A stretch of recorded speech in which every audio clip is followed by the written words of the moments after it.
Many people in the Church of the Nazarene are familiar with the ministry of Coogee Nazarene Hospital over the last nearly 50 years, but most people don't know all that is needed to run our system in a resource-poor setting like Papua New Guinea. One of the biggest needs for a long time has been for more housing at Coogee. There is already a lot of overcrowding, and hiring new staff is often limited by lack of housing.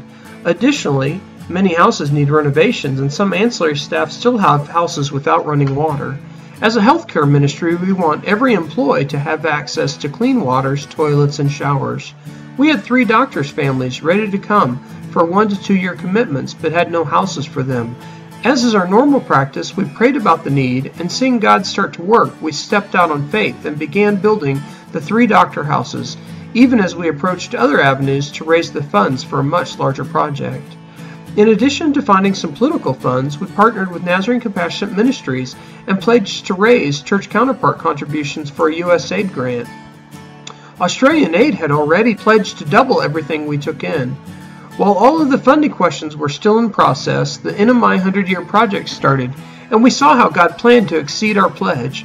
So far, the NMI 100-year project commitments have been Kansas City and Ohio districts each paying for 1 doctor's house, Northwest Illinois District, 1 staff family house, Joplin and Colorado districts, 1 toilet and shower block each, and Philadelphia District helping us extend this project with housing renovations to save existing homes.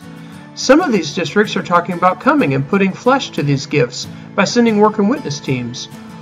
Already 2 church work and witness teams, Medford, Oregon and Newport, Oregon, came and helped us build the first 2 toilet and shower blocks.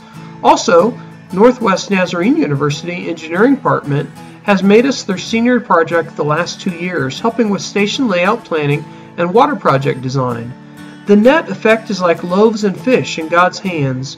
We pledged to take in at least $100,000 in church donations, which it turns out the church will greatly exceed, and God has turned it into $2.2 million total to build 32 homes, a completely new drinking water system for the whole station, and new toilet and shower blocks.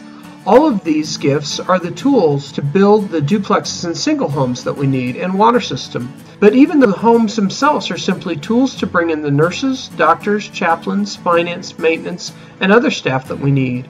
All of this is an illustration of how God uses each part of the body of Christ as a tool for building His kingdom. From those giving to sending work and witness teams, to the missionaries and Papua New Guinean staff showing God's love to our community and seeing people come to Christ through the project itself, and to the actual running of the hospital that sees so many people touched with the love of God. Every year, tens of thousands of people are served and experience the love of God. Hundreds come to know Him, new churches are planted, and God is glorified.